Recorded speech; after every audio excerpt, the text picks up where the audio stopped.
Hello viewers, আসসালামু আলাইকুম সবাইকে। এক্সেল বাংলা টিউটোরিয়াল চ্যানেলের পক্ষ থেকে আপনাদের সবাইকে জানাচ্ছি আন্তরিক শুভেচ্ছা এবং অভিনন্দন। আমরা প্রথম ক্লাসে মাইক্রোসফট এক্সেলের ভিতরে হিডেন কি কি জিনিসের লুকানো ছিল সেগুলো নিয়ে কথা বলেছি প্রথম পার্টের মধ্যে, এবং আরও অনেক কিছু লুকানো আছে সেগুলো নিয়ে কথা বলার জন্য আজকে আমাদের এই দ্বিতীয় ক্লাসে আমরা দেখাবো যে মাইক্রোসফট এক্সেলে আর কি কি লুকানো আছে এবং ওগুলো দিয়ে আসলে কি কি কাজ করা যায়। তো সেকেন্ড পার্টে আজকে আমরা আবার ওই জায়গাটা থেকে শুরু করছি যে প্রথম ক্লাসটা আমরা যেখানে শেষ করেছি, সেটা হচ্ছে আমরা মাইক্রোসফট এক্সেলের আগের ভিডিওগুলোতে দেখেছি কিভাবে আসলে বিল করা যায়, ব্লাড প্রেশার মাপার যে ফরম্যাট সেটা কোথায় লুকানো আছে, এবং এক্সপেন্স বিল যেগুলো আছে সেই এক্সপেন্স বিলগুলা কোথায় লুকানো ছিল সেটা নিয়ে আমরা কথা বলেছি। আজকে আমরা কথা বলবো সেই একই জিনিসে। আমরা শীটটার উপর রাইট বাটন ক্লিক করতেছি, ইনসার্টে ক্লিক করলাম, দেন হচ্ছে আমরা চলে যাচ্ছি লোন ক্যালকুলেশন। আমরা যেটা শুনে থাকি সেটা হচ্ছে যে আমাদের প্রত্যেক জীবনে যে জিনিসটা লাগে, কখনোই মানুষ বিপদে পড়লে তখন লোন নিয়ে থাকে ব্যাংকের কাছ থেকে, কিন্তু যিনি লোন নেয় আসলে লোনের ক্যালকুলেশন কিন্তু ওনারা জানে না যে আসলে লোন কিভাবে ক্যালকুলেশন করা হয় এবং কি প্রসেসে হয়। সেটাই আমি আজকে আপনাদের সাথে শেয়ার করব। সেটা কিন্তু মাইক্রোসফট এক্সেলের লুকানো অবস্থাতেই আছে, আপনারা দেখলেই বুঝতে পারবেন যে এটাতে আসলে কিভাবে ক্যালকুলেশনটা হয়। ফর এক্সাম্পল আমি আপনাদেরকে একটা জিনিস দেখাচ্ছি, এখানে লেখা আছে লোন অ্যামাউন্ট। ফর এক্সাম্পল আমি এখানে 1 লক্ষ টাকা লোন নিচ্ছি, আমি 1 লক্ষ টাকা লোন নিলাম, লোনের অ্যামাউন্টটা লোনের ঘরে বসায় দিলাম। অ্যানুয়াল ইন্টারেস্ট রেট, যখন আপনি একটা লোন নেবেন তখন আপনাকে বলে দিবেন যে 12% বা 15% ইন্টারেস্ট রেটে আমি আপনাদেরকে লোন দিয়েছি। তো তখন আপনি এই ইন্টারেস্ট রেটটা এখানে বসায় দিবেন। আমি 16% ইন্টারেস্ট রেটটা ধরলাম। লোন পিরিয়ড ইন ইয়ার, আপনি কত বছরের জন্য লোন নিচ্ছেন, ধরুন আপনি 3 বছরের জন্য লোন নিচ্ছেন, এখানে 3 ইয়ার্স বসিয়ে দিবেন। তার পরবর্তীতে যেটা আছে নাম্বার অফ পেমেন্ট পার ইয়ার, অর্থাৎ প্রতি বছর আপনি কয়টা করে পেমেন্ট দেবেন। আমি 1 বছরে 12টা করে পেমেন্ট দেবো, অর্থাৎ প্রতি মাসে একটা করে আমি পেমেন্ট এখানে করে যাব। স্টার্টিং ডেটটা কত হবে, আমি ধরে নিলাম যে আমি এই মাসেই এই লোনটা আমিও এখান থেকে নিচ্ছি। আমি ধরে সেটাকে আমি এখানে ক্যালকুলেট করে দিই, আমার একটা লোন নেওয়ার ডেটটা আমি বসাই দিলাম, আমার আদার্স এক্সপেন্সটা আমি এখানে বসাই দিলাম। আমার অন্য কোনো খরচ নাই, যার কারণে আমি এখানে 0 দিয়ে দিচ্ছি। দেখেন এখানে আমি এটা ডেটটা দেওয়ার সাথে সাথে আমাকে এই টোটাল লোনটা ক্যালকুলেশন করে এই শীটের ভিতরে কিন্তু আমাকে দেখিয়ে দিচ্ছে যে আমার আসলে লোনটার কত হবে। যেমন আমি যদি 1 লক্ষ টাকা লোন নিই, সেটা যদি 16% ইন্টারেস্ট হয়, 3 বছরের জন্য নিয়ে থাকি, এবং প্রতি বছর যদি 12টা করে পেমেন্ট আমি করে থাকি, তাহলে আমাকে যেটা করতে হবে সেটা হচ্ছে লোনের টাকা পরিশোধ করতে হবে 3515 টাকা 70 পয়সা করে, এবং আমার পেমেন্ট করতে হবে হচ্ছে 36টা কিস্তি আমাকে দিতে হবে, এবং এটার ইন্টারেস্ট নেবে, অর্থাৎ 1 লক্ষ টাকার ইন্টারেস্ট নেবে হচ্ছে 26,565 টাকা 32 পয়সা আমার কাছ থেকে ইন্টারেস্ট তারা এই 1 লক্ষ টাকার এগেনস্টে 3 বছরে নিবে।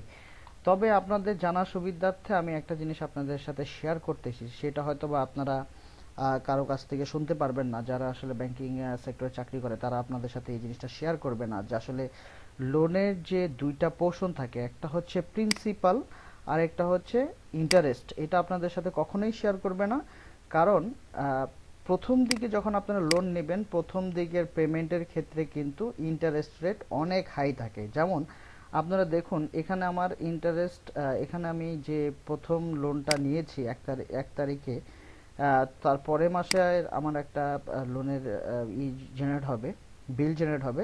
সেই ক্ষেত্রে রিমেইনিং ব্যালেন্স তারা আমাকে 1 লক্ষ টাকা দেখাচ্ছে, আমাকে পেমেন্ট করতে হবে 3515 টাকা 70 পয়সা। সেই ক্ষেত্রে টোটাল পেমেন্ট আমার কিন্তু 3515 টাকা 70 পয়সা। আমার এই টাকাটা জমা দিলে আমার প্রিন্সিপাল অ্যামাউন্টে, অর্থাৎ আমার অ্যাকাউন্টে জমা হবে হচ্ছে 2182 টাকা 37 পয়সা, আর তারা আমার এখান থেকে ইন্টারেস্ট বাবদ কেটে নিবে 1333 টাকা 33 পয়সা। অর্থাৎ আপনি কিন্তু 3515 টাকা জমা দিচ্ছেন, আপনার অ্যাকাউন্টে কিন্তু পুরো টাকাটা জমা হবে না, আপনার অ্যাকাউন্টে 2182 টাকা 37 পয়সা জমা হবে, ইন্টারেস্ট কেটে নেবে আপনার কাছ থেকে 1333 টাকা 33 পয়সা। তখন আপনার এন্ডিং ব্যালেন্স দেখাবে হচ্ছে 97,817 টাকা 63 পয়সা।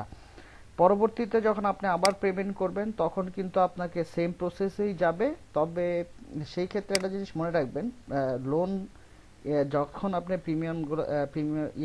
পেমেন্টগুলো দিতে থাকবেন, তখন কিন্তু ধীরে ধীরে যত ডে বাড়বে তখন আপনার ইন্টারেস্ট রেটটা ধীরে ধীরে কমে আসবে। অর্থাৎ ব্যাংকের লোনের ক্ষেত্রে যেটা হয় সেটা হচ্ছে ইন্টারেস্ট রেটটা প্রথম দিকে অনেক হাই থাকে এবং পরবর্তীতে ইন্টারেস্টটা কমে আসে। যেমন আপনারা দেখতেছেন, দ্বিতীয় পেমেন্টের ক্ষেত্রে 3515 টাকা দিবেন, 2211 টাকা জমা হবে, 1304 টাকা আপনার কাছ থেকে ইন্টারেস্ট খেয়ে নেবে। তার পরবর্তীতে 2240 টাকা আবার জমা হবে, 1274 টাকা 75 পয়সা কেটে নিবে। তার পরবর্তীতে আপনি 3515 টাকা জমা দিবেন, 2270 টাকা আপনার এখানে প্রিন্সিপালে জমা হবে, 1244 টাকা কেটে নেবে। অর্থাৎ প্রথম এক বছরেই আপনার যে ইন্টারেস্টটা আছে, প্রথম এক বছরে ইন্টারেস্টটা ম্যাক্সিমাম ইউনিটি প্রথম এক বছরের মধ্যেই কেটে নিবে। এখন কথা হচ্ছে, আপনি এক বছরে যদি এই 3515 টাকা করে জমা দেন, সেই ক্ষেত্রে কিন্তু আপনি এক বছর পরে চিন্তা করবেন যে আমি এখানে হয়তো বা 40,000 টাকার মতো জমা দিয়ে দিয়েছি। তাহলে 40,000 টাকার মতো যদি আমার জমা দিয়ে দেওয়া হয়, সেই ক্ষেত্রে হয়তো বা আমার কাছ থেকে তারা পাবে হচ্ছে 60,000 টাকা পাবে। কিন্তু ব্যাংকে যখন আপনি ফোন দিবেন, ব্যাংকে ফোন দিলে কিন্তু আপনাকে এক বছর পরে যে যখন প্রিমিয়ামের সময় হবে, আপনি দেখেন এই জায়গাতে খেয়াল করে, এক বছর পরে যখন প্রিমিয়ামের সময় হবে, আপনি যখন জিজ্ঞাসা করবেন তখন আপনাকে ব্যাংক বলবে 71,803 টাকা 10 পয়সা পাই। তখন কিন্তু আপনার নর্মাল ক্যালকুলেশনের সাথে এটা মিলবে না। আপনি বলবেন যে হ্যাঁ, আমি এত টাকা দিয়েছিলাম, তাহলে আমার এখানে এত কম দেখাচ্ছে কেন? কারণ আপনি খেয়াল করেন, আপনি যদি 40,000 টাকা এখানে বা 40,000-এর বেশি টাকা যে জমা দিয়েছেন, 12 মাসে যে পেমেন্টটা করেছেন, সেই 12 মাসের পেমেন্ট থেকে কিন্তু 13,991 টাকা 54 পয়সা অলরেডি ব্যাংক কিন্তু আপনাকে ইন্টারেস্ট বাবদ কেটে নিয়েছে। অর্থাৎ যেই পেমেন্টগুলো আপনারা করবেন, সেই পেমেন্টের বেশিরভাগ অ্যামাউন্টই কিন্তু প্রথম দিকেই আপনার কাছ থেকে কেটে রেখে দিবে এবং পরবর্তীতে ইন্টারেস্ট রেট একদম কমতে থাকবে। দেখেন নিচের দিকে যখন আপনার লোনটা চলে আসবে, তখন কিন্তু আপনার কাছ থেকে 476 টাকা, 436 টাকা, 395 টাকা, 353 টাকা এইভাবে আপনার কাছ থেকে লোনটা কেটে নেবে। কিন্তু এর আগে কিন্তু আপনার ইন্টারেস্ট রেট অনেক হাই থাকবে। আপনার ইন্টারেস্ট রেট আপনারা দেখতেই পাচ্ছেন যে এইদিকে হচ্ছে অনেক ইন্টারেস্ট রেট হাই এবং নিচের দিকে হচ্ছে অনেক কম। তো এইভাবে আসলে লোনটা ক্যালকুলেশন হয়ে থাকে। আশা করি এই জিনিসটা আপনাদের কাজে লাগবে। তো এই হচ্ছে আমাদের লোন ক্যালকুলেশন শিট। এটার বাইরে যেটা আছে, লোন ক্যালকুলেশন শিট নিয়ে আজকে এই পর্যন্তই।